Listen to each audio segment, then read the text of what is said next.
everybody. It's 11 a.m. here on the East Coast, where Olga and I are in New York City, and this is Pax Americana for this week. Olga, it's such a treat to see you twice this week because we went live. What was it? Monday, Tuesday. The days are all blending in because there's some breaking news there. But now there's some breaking news again that I think is really important. And again, I don't understand for the life of me why I was watching CNN yesterday, not by choice, but by marriage. It's my husband. My husband turns it on, and you know, they were talking about all sorts of nonsense, but they weren't talking about this stuff, what we're about to talk about, which is actually seriously crazy. The CIA. Well, let's back up.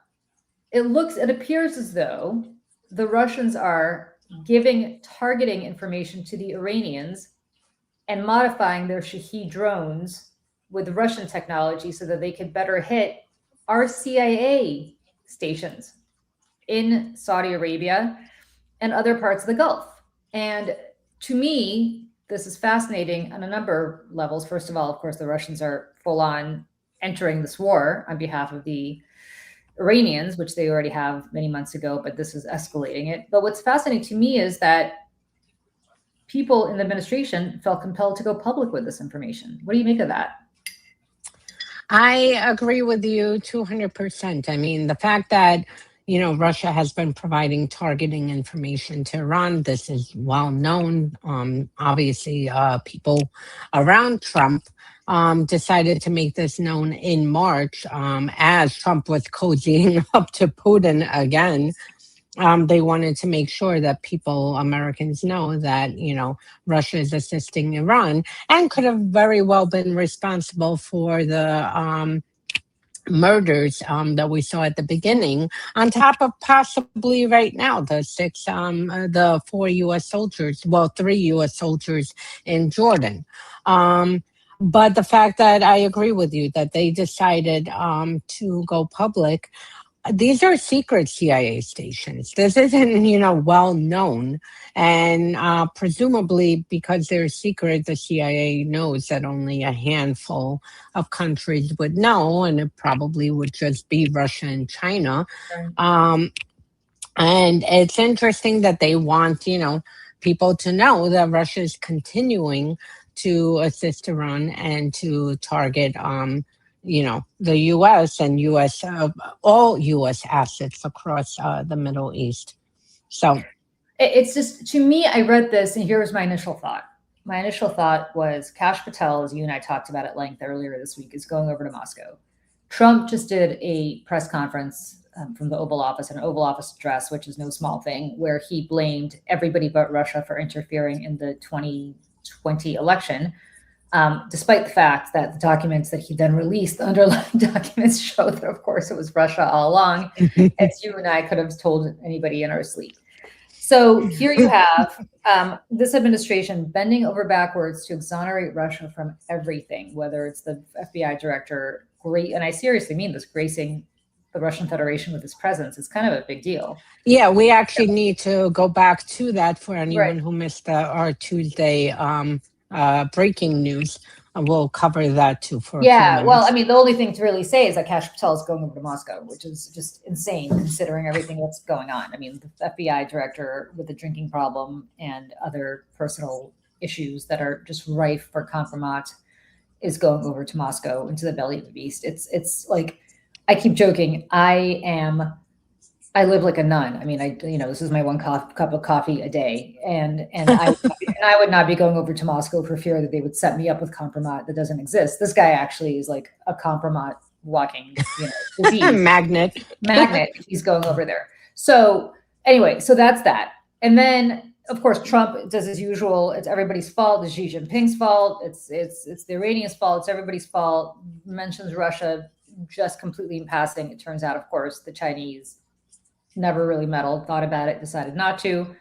Iranians tried, not so successfully. The Russians did what the Russians do best, which is meddle in our elections, and continue to do that in 2024 and 2020. And of course, you and I wrote extensively about what they did in 2016. I say all of this to say that if somebody in the administration, or probably several somebodies, felt the need to expose to the media publicly that the Russians are targeting secret CIA locations, whether it's safe houses or interrogation facilities or who knows what the CIA had, that we're not supposed to know about. If they're now going public with this, which again is not something the CIA typically would do, how bad is it really if they're so desperate that they're ringing the alarm publicly about what Russia's doing? I mean, can you imagine what we don't know that they're doing if somebody in this administration felt the need to go public with what they have done? Which is the case, I think, since Trump came back. I mean, we have learned so much through the media that literally leaves you and I scratching our heads and saying, what the fuck? Because they are revealing so much information, and it clearly is because of the stress our law enforcement and intelligence agencies are under. That they feel the need to sound the alarm. And I mean, this reporting from Washington Post was incredible. And I mean, from Reuters about the CIA sites was incredible. I'm going to drop this. I'm going to drop this article in the chat because I think it's important for people to just read it for themselves. It's just amazing. But go ahead. And interestingly, we should touch on, even though I publicly, on Twitter, I'm not making any mention of it. I don't want to bring any light to it.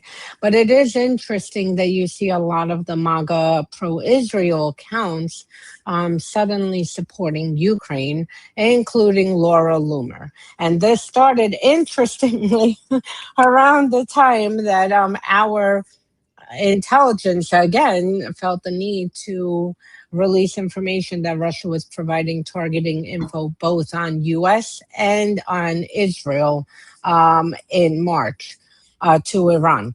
And suddenly there was this interesting split between in MAGA world, where you had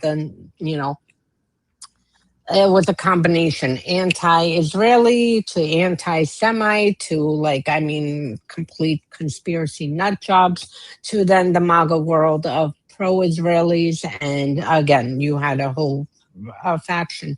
But it was interesting because now the reason I even bring this up is, as all of this is happening, Laura Loomer shows up in Ukraine. And crazy, I mean, it doesn't just show up. She shows if you combine Olga, she shows up with steel boots to kick Russia in the balls. If you literally combined Olga Mead took it to 11, that's what Laura Loomer, who used to sit there and defend Russia all the time, is doing in Ukraine. And you got to wonder what's that about? That's what I want to know, because she really is hitting Russia where it hurts. Not only is she there defending Ukraine and saying that she has been fooled by Russian disinformation over the past several years, that she was responsible for disseminating Russian disinformation, that she's going to make it her mission to partner with the FBI to take every American down who is working with Russia to disseminate Russian disinformation. She goes to the Orthodox Church. Now, you know that Russia has been carrying out one of the most extensive operations via Congress, saying that Ukrainians are persecuting Christians. And here she goes, on day 2 of her visit, to say, no, Russia bombed Jesus Christ. This was her post, and I was like, this is so unbelievable. And she really is going straight for it, fighting with Russia, going after Dugin, going after RT, going after Simon Young. But she knows, but okay, you mentioned Dugin, right? You mentioned, RT has been in the news, but she's not, Laura Loomer does not know who Dugin is. Most people don't know. For people who don't know who Dugin is the spiritual, he's like the Tucker Carlson of Russia times a million. He's this Russian Orthodox kind of spiritual sociopath. I don't even know how to describe him. Anyway, he's like the worst of the worst. But he's not a commonly known name to Americans, right? You and I know who he is because you and I are living in the muck of all this every day. And what I don't understand, somebody's obviously Yes. guiding Laura Loomer here, and it's not Yes. Zelensky, right? Like she didn't just wake up No. all of a sudden and flip on a dime. Something happened. The Ukrainians were shocked she showed up. First, she sent one of her correspondents from whatever her unleashed Yeah, rumor.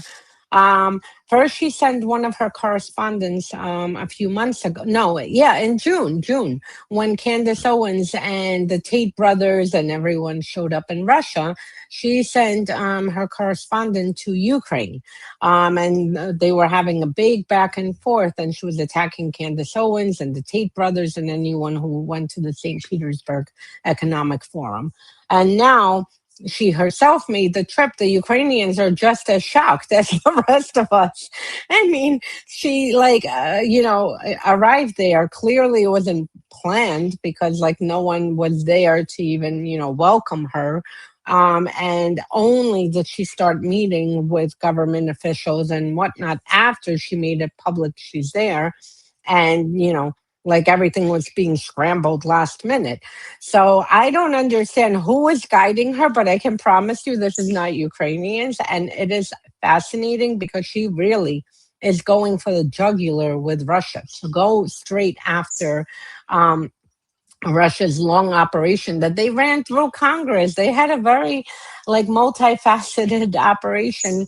November, I did a good investigative piece on it of how they used Americans here to organize meetings with House Republicans and a Democrat, to basically push that Ukraine is persecuting Christians and with U.S. values, we should not be supporting them and whatnot.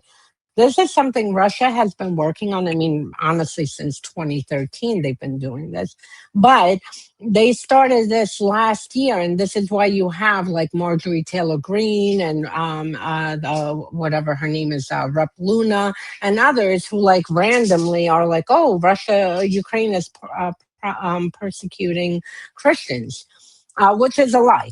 And the fact that she, on day 2 of her trip, is there at the monastery, the oldest one that was hit by Russian missiles, and then says, well, no, I'm here and it's actually Russia who bombed Jesus Christ, not Ukrainians. And she's sitting and going after operation after operation, and I don't understand what is happening.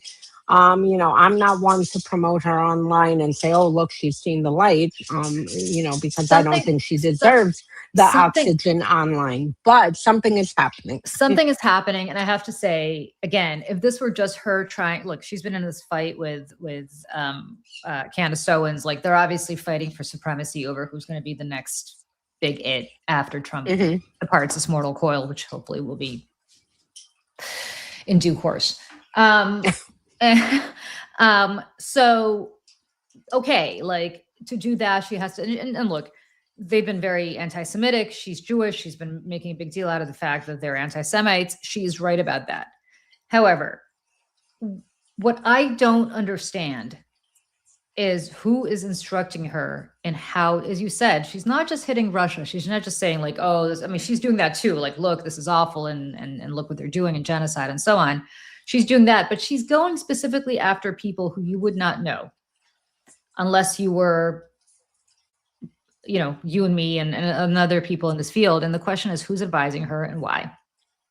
And I don't think it would show up in Ukraine just for the sake. I mean, maybe it's because Candace Owens showed up in Russia. Maybe that's the response. Maybe that's why she's there, to say, screw you. You showed up at St. Petersburg. Now I'm going to go to Kiev. It could be simple as that, but I think there's more to it. I think there's more to it because it's very specific, and she clearly is driving the Russians mad because they're going wild between Russia Today, who is attacking her. Russia Today actually pulled out because she appeared on Russia Today prior, and Russia Today, pulled out all her former interviews and went after her. Oh, look, now she's suddenly supporting Ukraine when she said this, and that. And to her credit, she actually said, yes, I was fooled by Russian disinformation. This is how pervasive it is. And now I understand what is happening. And she's actually, over the past several weeks taken time to even make tutorials on how to avoid Russian disinformation. And for regular Americans who don't understand how disinformation warfare is fought, how to for them to see the signs. And like I said, Simonian went after her, and Simonian, for the most part, doesn't really go after people, ignores a lot. She is very flaky. I called her Последняя скотина a few years ago in 2019. What kind of she blocked me. What kind of skatina? Последняя. So loosely translated, the last scumbag. I don't even know how to the word skatina. Like, I'll say this to you. That is a word that of all the words, if I ever said that word to my mother, she would get very upset. Otherwise, she's fine with me. I hope Mama's not watching. Sorry. Yeah. No, it's okay. But she blocked you for that? She blocked me for that. This was in 2019 when they took down the Belarusian. You remember the airliner they took down with the journalist? And she was celebrating it. And that's when I said that. I mean, I'm a troll. I do have Russian blood in me, so I know how to turn the screws on them. The Russia's defense ministry blocked me years ago.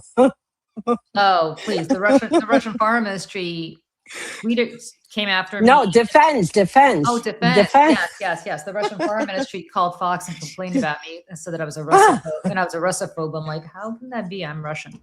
I'm not Russian anymore, but I am of Russian origin. Yeah, but still, I mean, and rightfully so, if anyone can criticize, it's people who actually know the mentality. Well, that's what's so funny. Every time somebody is like, where in the former Soviet Union are you from? I'm like, the bad guys. I'm from among the bad guys.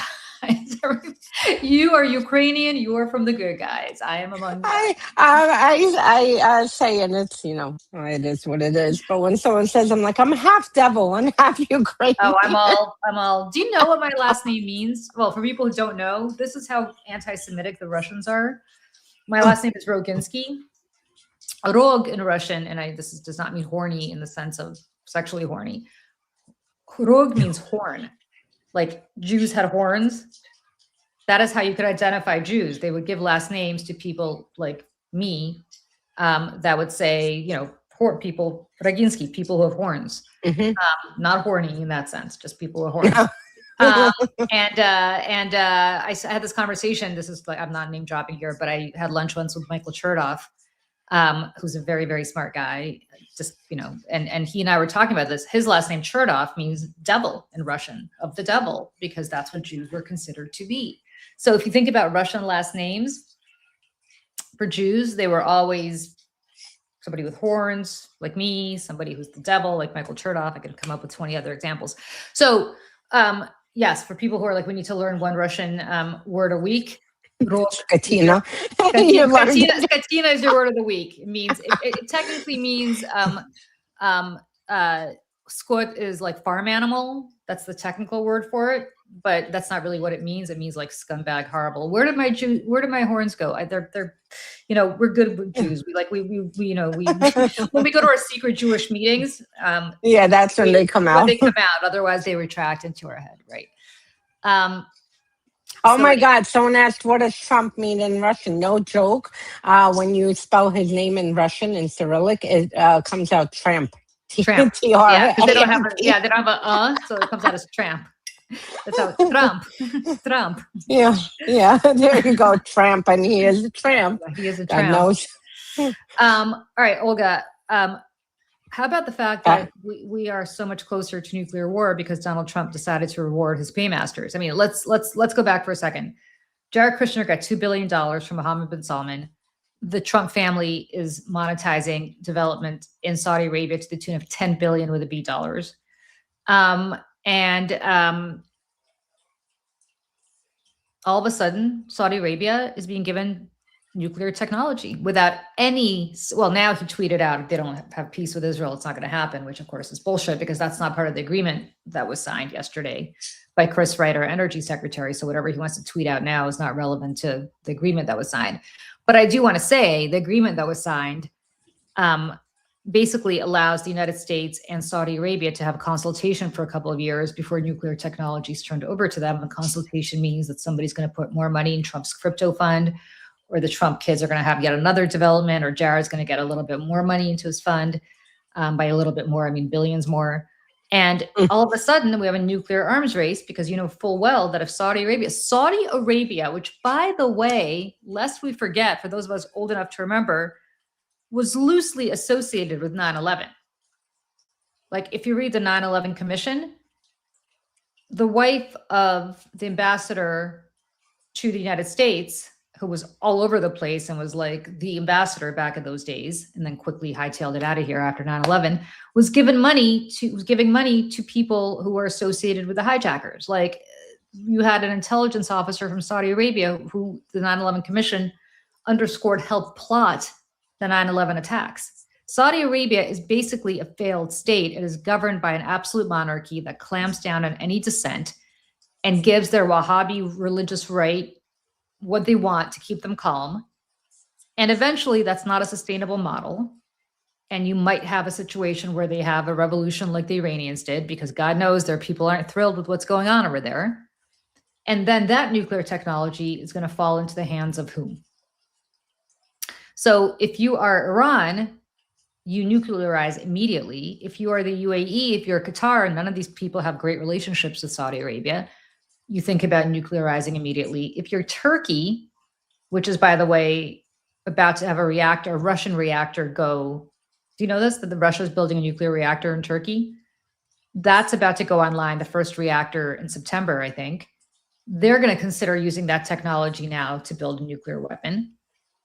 If you're Egypt, you consider yourself the leader of the Muslim world in the Middle East. You're like, holy shit, why do the Saudis get? I mean, I've been to Egypt so many times. Let me tell you, they look down on the Saudis. They think the Saudis are, a bunch of dopes. The Saudis give them a lot of money, so they kind of tolerate them, but they don't respect them.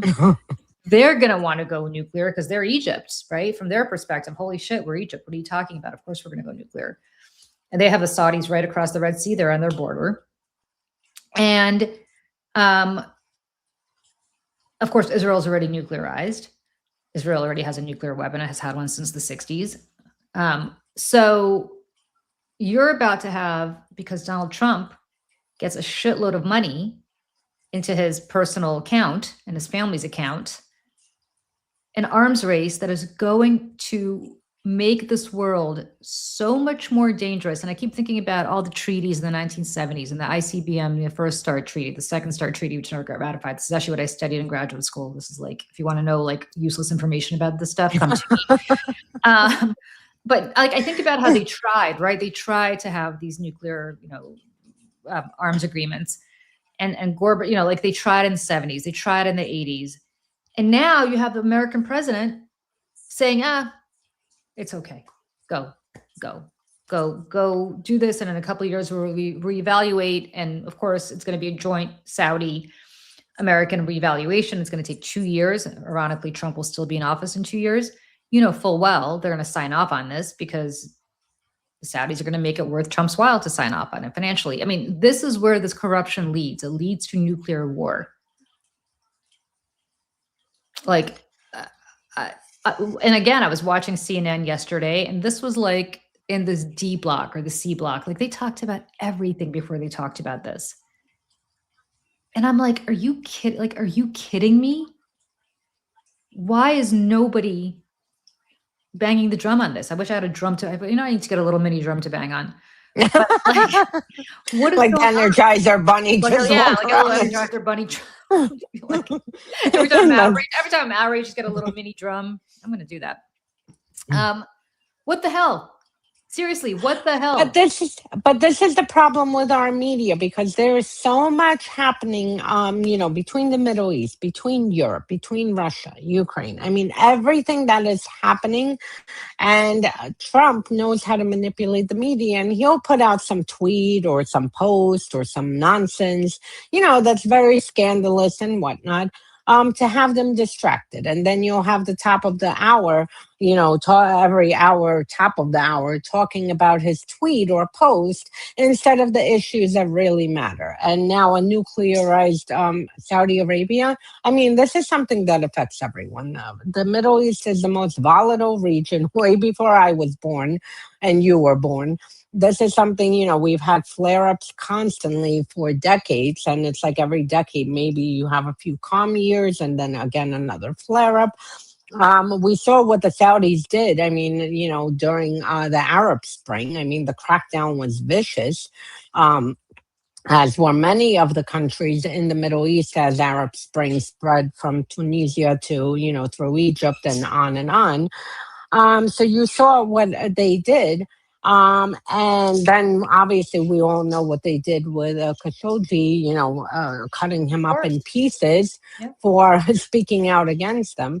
And the fact that you want to move nuclear weapons there, I mean, this is very problematic. And the problem is that you have Iran who, look, we can, regardless what people say, Iran was working on a nuclear weapon. Trust me, the Russians have been working with them for quite a while.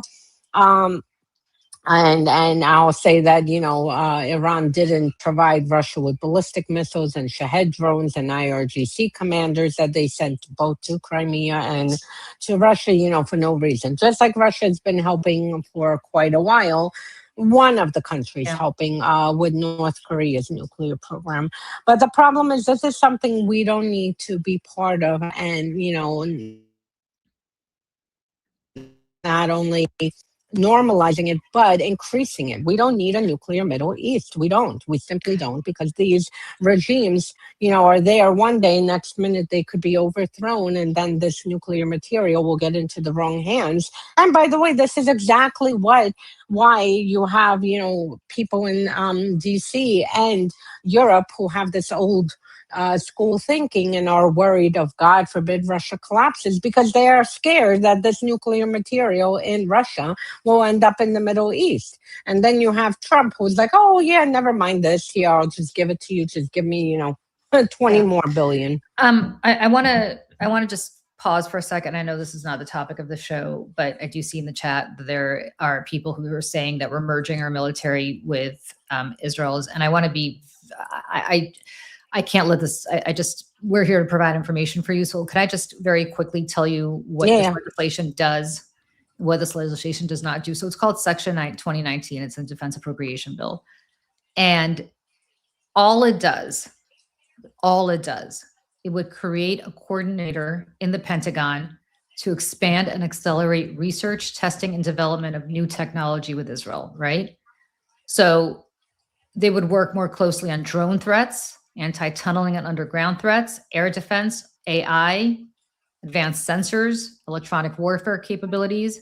This is for research. And the reason they're doing this, and the same thing that they should be doing with Ukraine, they're not, but they should. Which they were doing. Which they were, is because both Israel and Ukraine are fighting wars, and we are not at the moment. So actually, we need to take, listen, I'm not happy with what Israel is doing in Gaza either, but there is experience that they have as a result of this that would be helpful in developing technology for the Pentagon as a result of their lived experience here, specifically anti-tunneling and underground threats. They've been dealing with Hamas tunnels for years. They know what to do there.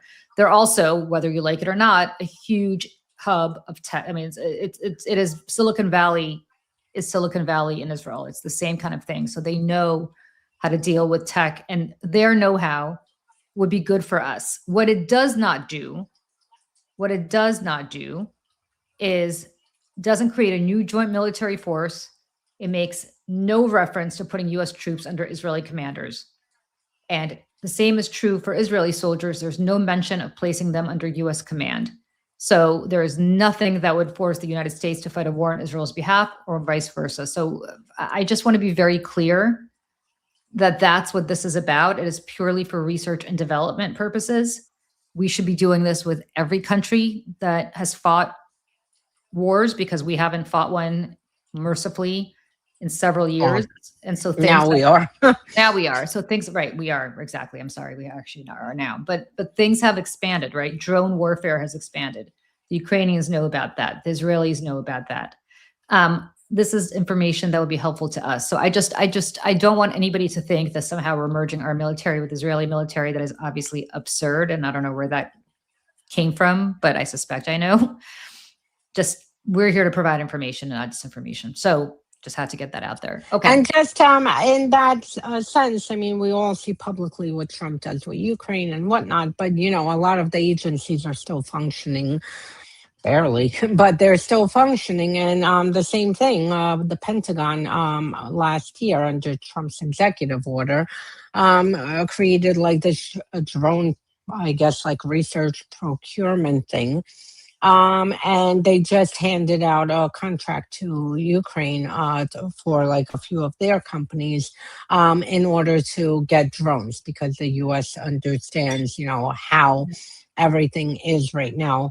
And like you said, we are right now in a war. We wouldn't be in this position had you know, the Pentagon taken it seriously and understand the future of warfare. And I mean, they do have a lot of reports, and they've been discussing the future of warfare. They sent a lot of commanders to Ukraine over the past several years, frankly, since 2014.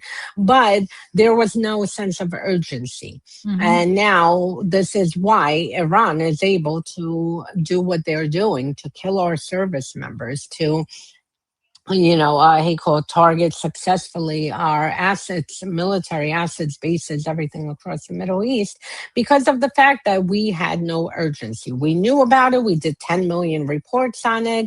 We sent, people to Israel, to Ukraine, to other parts of the world where there are ongoing wars to learn about it. But had we put urgency in it, we wouldn't be in a position where we're using a $5 million missile to take down a $20,000 drone. Yep. And this is the problem that, U.S. faces now. And this is why, to their credit, the Pentagon, and I'm sure this is not coming from headset, but that they understand the importance of quickly shifting to drone warfare and preparedness and counter drone warfare, and to quickly acquire this as, and same thing Europe. Europe is doing the same thing. They're partnering with Ukraine on so many programs, and even doing same, what Trump offered, which we don't know where that's going, but doing licenses to build various missile systems and various things in Ukraine, and vice versa. Ukraine is giving them the technology to build drones in Europe. So, I mean, we need this coordination and cooperation, because we right now are suffering because we didn't take it seriously enough. And listen, I get people's attitude that we shouldn't be coordinating with Israeli military at all because you disagree with people disagree with what they're doing.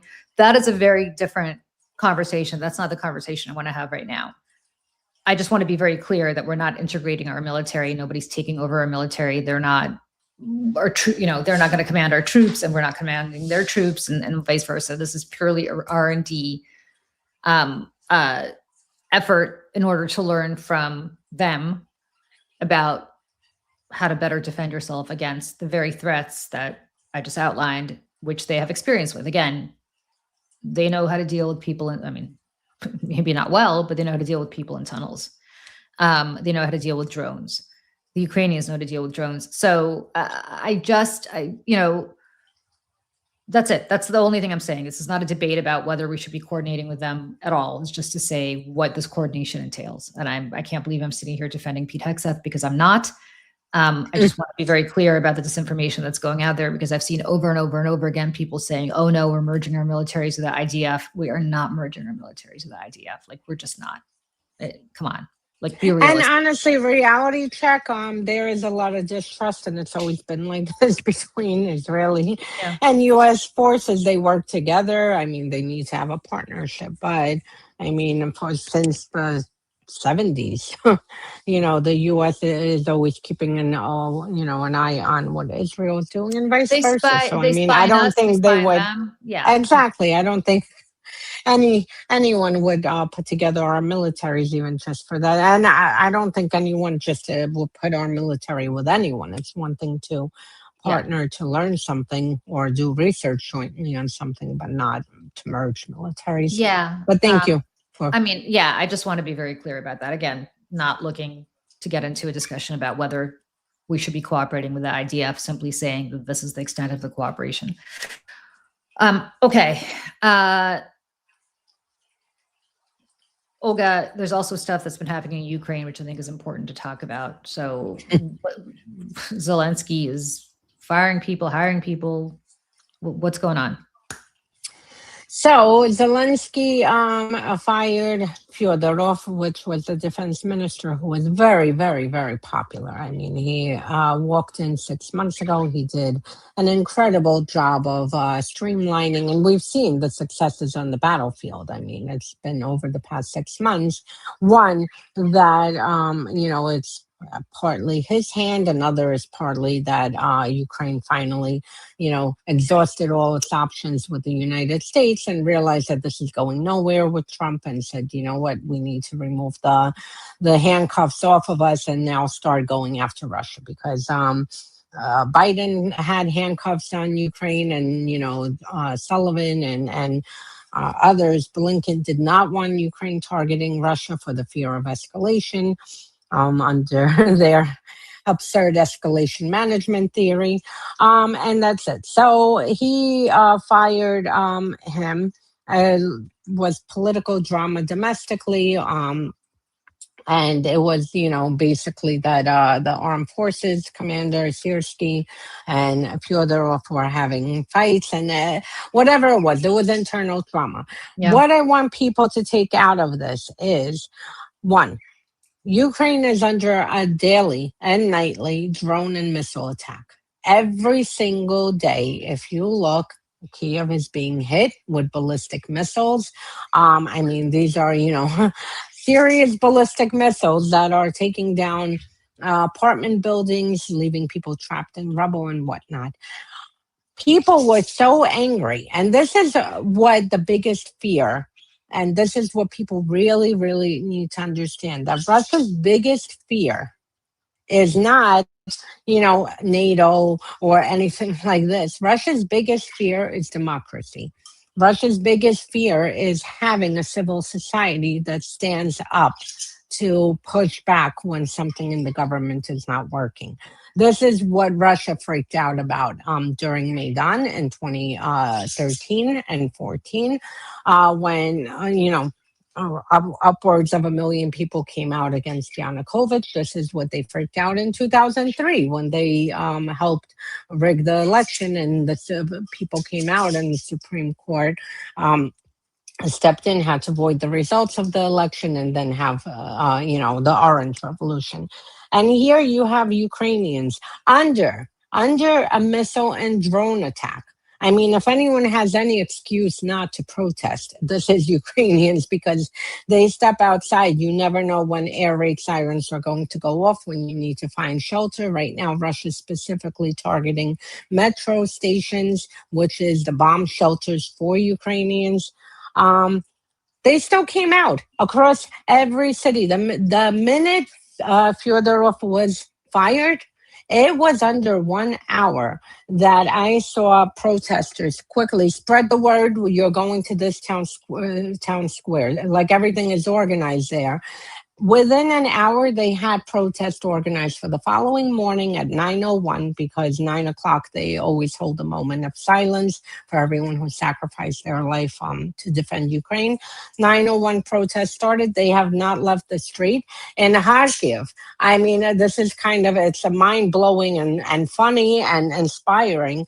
In Kharkiv, people were protesting. Drones started hitting the city, so they took their protest underground and were in the metro, walking around protesting against what Zelensky did. And this is, I wish that Americans even got 5% of this in them, because we are going to need this. We're going to need the organization. We're going to need the will to come out and push back when Trump screws with our elections, when Trump, completely overreaches and crosses lines that we've never seen crossed in the United States. And that's it. So that is what is happening. And of course, the civil society won because Zelensky and no one has any chance when it comes to standing up against the civil society. Civil society won. Siersky was fired. Goodbye. Ciao, ciao. By the way, which is interesting, Siersky's parents still live in Russia. He's Russian. And, it was a little bit questionable when he was appointed commander of armed forces. But he has been in Ukrainian military. I mean, since the 90s, he's gone and grew up in it. It is very interesting, however, that his parents live in Russia because still live in Russia. Well, it's kind of weird. Look, I'm not suggesting anything other than to say the Russians are very good at holding people hostage. I don't know if I ever told you this. When I graduated grad school, I wanted to go into the Foreign Service. I think the exam wasn't offered that year because, the Cold War was over and everything was fantastic. So then I tried to get a job with the CIA, explored it as an analyst, not as a spy, but I spoke Russian. And I spoke to one of my professors who obviously, had a lot of experience here. And he said, the thing at the time that was problematic for me is he said, do you have any family left in Russia? And I said, not anybody I really care about. Like my grandparents were out, distant cousins, but everybody that I cared about was out. And he said, okay, interesting. Because what the Russians do is they will hold them hostage to turn you. Mm-hmm. They will, you can't have any conflicts. That is a conflict for you. And that hasn't changed. So the fact that the head of the military commander in Ukraine has family living in Moscow or wherever they live in Russia, I think is kind of questionable because they are the perfect people to hold over his head. I mean, it's kind of weird. 100%. It was very weird. And look, again, there's no evidence that he did anything or passed any information or anything. But I mean, with this is a domestic drama. I mean, in Ukraine, you always have this. You have different factions. You have everything. But the main point of the story is the strength of the civil society. And this is, first the Russians were joyous, and I mean they were like beyond thrilled when they saw Fyodorov was fired and what was happening and whatnot. But then they started kind of freaking out when they saw so many people across all the town squares in every single town and city across Ukraine, and they and that it led to results. That there were movements and the people who replaced Fyodorov, and that story is not done. People are still out. They're still not done. Their demands were for initially to reinstall him. Obviously, that's not happening. The demand shifted to reinstall and fire Siersky. Siersky got fired, and they are still out until he comes back in a very normal position and has a good hand in the military. They're not going to go. But the point is that this is what organized civil society does, and this is what Russia's biggest fear is: having a neighbor where maybe the leaders are not perfect, and interestingly, unlike the West, there, like here, everything is circled around the president of the United States. And across Europe, same thing. It's the president or the prime minister. And Ukraine, it's never been that. It's always been about the people, and they give the leader enough, rope. And if they want to hang themselves, they step in and correct it. And that's why you never see anyone have, extremely high prior to the full-scale invasion. You've never seen anyone historically have high approval ratings because honestly, it's not about the person's face who's in, the presidential palace. It's about the civil society. And they, if the government is moving into the wrong direction, they'll step out and correct it. So this is the takeaway from it. Ukrainians succeeded. They're still protesting. And we really need to do the same here in the United States. We need to get organized because I worry very much. I do my tracker Every day, there's not one day that goes by that there is not some kind of move being taken against the elections, whether it's the voting machines, whether it's purging the people from the election commission, like literally every single day. And we need to really keep an eye on this because, we might wake up with surprises that our constitutional state-run elections might be taken under federal control. And like, we need to be prepared because I always think of the worst of the worst. What happens if Arizona is counting votes and by 12:01, Trump's like, nah, too long. And he sends in, he called the marshals to seize ballots and voting machines. So we need to think about this and we need to organize. We have a few months, but this is, sorry for veering off from Ukraine, but this is just the inspiration that we need. And, because if they're doing this under missiles and drones, we sure as hell can do this. And we have to, and it has to be overwhelming because otherwise they're going to engage in shenanigans. We just have a few minutes left. I want to talk about some good news. The Ukrainians are very smart as in how they target. So the Russians, just so you know, this is the difference between the Russians and the Ukrainians. The Ukrainians have the capability to drop, I don't know how many drones on the Kremlin tomorrow. They just can. They can blow up Moscow tomorrow. They can kill a tremendous number of people in Moscow and St. Petersburg if they choose. They have the ability to do that. They have the technology to do that. And I don't think they give a rat's ass anymore about what the United States has to say about any of that. But because they're actually human beings and not genocidal monsters, they don't do that. What they do is they target infrastructure. And a few weeks ago, we saw that they blew up a power plant in Moskovskoye Oblast, just about 10 miles. It's not in Moscow proper, but it's called Moskovskoye Oblast in the region around Moscow, just 10 kilometers, less than 10 kilometers from the Kremlin, very close. Now they're doing something that's actually, I think, in some ways even more brilliant. They're trying to bring the war home. They're trying to bring the war home to people in Moscow and St. Petersburg because for years, what Putin has been doing is shielding people in Moscow and St. Petersburg from the war. He's been pulling soldiers from the hinterlands. He's been going after ethnic minorities in Russia to go work and serve in Ukraine. And so if you were living in Moscow and St. Petersburg, you were getting all the propaganda on TV, but you were getting none of the adverse impact. Suddenly, the adverse impact has come to them. And it's come to them in ways that I think all of us would feel if it came to us. The Ukrainians blew up, I think it's 4, Olga, warehouses of a Russian online retailer, an e-commerce retailer named Wildberries. Wildberries is the Russian Amazon. So all of a sudden now, if you want to order something imagine if you wanted to order something from Amazon, whoops, you couldn't because the warehouse has been blown up. I know my daily life would probably shut down. I have to leave the house and actually go to the store where everything costs more because there's lines at gas stations now because they're also blowing up the petrol stations. So it's kind of a brilliant technique to bring the war home to Russians, but in a humane way, not by blowing them up or killing them the way the Russians are doing to the Ukrainians, but by making their daily life just a lot more inconvenient. And in all fairness, Wildberries is like Amazon, and they have logistical centers across all of Russia. And those logistical centers have been used to move military equipment. This is why, Ukrainians did find it as a legitimate target. But in the process, as with targeting oil refineries and seeing Russians fist fighting at gas stations, slashing each other's tires to cut the line, and just freaking out that there's a gas shortage. Here, now you have literally like the past week since this campaign started, you have Russians who are in tears because they have their merchandise in these warehouses to sell, because just like Amazon, 99% of Amazon is third-party sellers.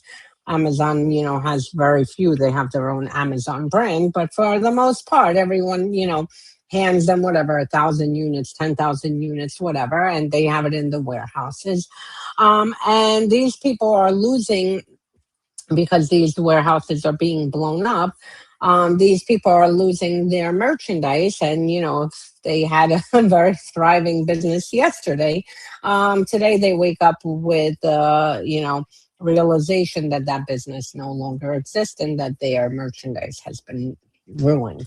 Wildberries, at first they weren't going to give back any compensation. Now they're literally giving them, I don't know, pennies, rubles on the dollar. Like it's such low compensation that it's laughable. But it is stressing people out because look, this is something that the Russians need to feel this because if you have seen the propaganda coming out of Moscow and St. Petersburg over the past, several years, actually over a decade since Crimea, they were carrying on how Crimea is back and how all of Ukraine is coming back. And they don't stop with Ukraine. Just so people understand, their ambitions, once we take Ukraine, next is, we're taking Moldova. So they don't stop with Ukraine. They, feel that they're entitled to lots of European countries that are part of NATO.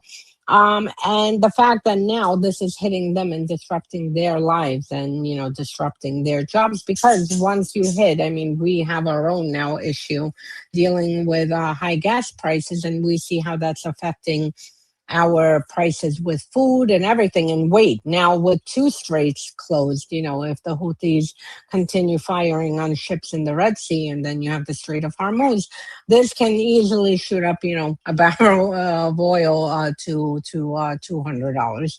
But we're seeing these issues affecting us. Now, imagine if there was a gas shortage like in Russia, where there is no diesel they're running low on diesel, and the country is so big.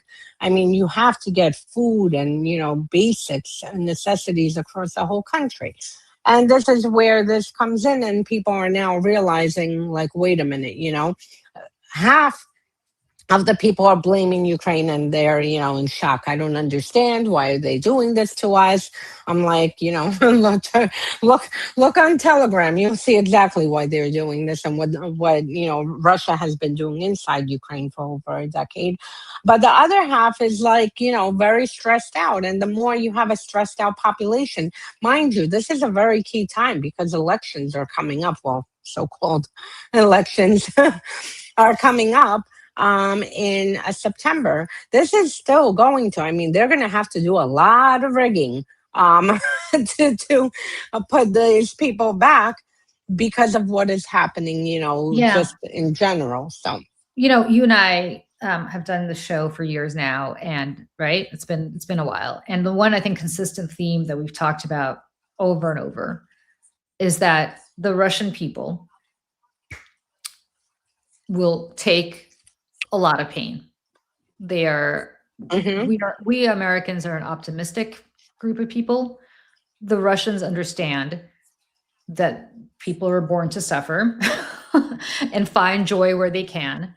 But life is difficult. They're very Hobbesian, right? Life is nasty. Life is nasty, brutish, and short. That's how the Russians are great to believe. So they will accept pain that we will not accept, right? If there were lines at the Exxon station, down the road here, people that would be it. There'd be, Trump would be thrown out into the Hudson, but not in Russia. They'll take it. The one thing that the Russians will not take and will not accept, because they have been imbued with a sense of destiny and a sense of empire going back, hundreds and hundreds of years, is they will not accept a loss.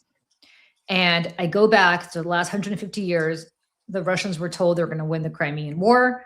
They lost it. They couldn't believe that they lost it to the Ottoman Empire, who are these, Turks that were losing this to. The Tsar came home and died, right? He died. That's the only way that he was saved. He actually just went down, lay down in his bed and died. 1905, they were convinced they were going to win the Russo-Japanese War. Who are these little Japanese islands? What are they? We're the Russian Empire. They're little tiny islands to the east of us. Who gives a shit? Who are the Japanese? They're not even civilized, right? All of a sudden, the Japanese sail around and destroy the Baltic fleet. Think about where Japan is. Think about where the Baltic fleet is. Think about where the Baltic Sea is, right? The complete opposite side of Russia.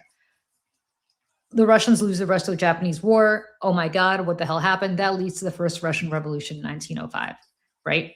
1917, The Russians look like they're losing World War I. Things aren't going well on the Eastern Front. The Russian Revolution happens. The Tsar gets overthrown. The communist Lenin cuts a separate peace with the Germans. War is over. So is the Russian Empire.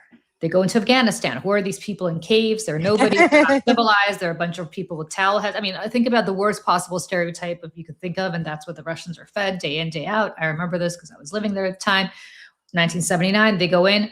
What happens? These random people in caves beat the great communist, Soviet Union. Eventually, that's not the reason the Soviet Union collapsed, but I will tell you, somebody who I think I told you had a horrible accident in Russia in 1988, they had to create a pair of crutches for me because every single pair of crutches in Moscow was already deployed to Afghanistan. Think about this. The capital of the great, Soviet Union did not have a pair of crutches to give somebody because their crutches were all in Afghanistan. That was in 88. The war ends in 89 and it's over. The Soviet Union collapses a few years later. The Russians will not accept losses.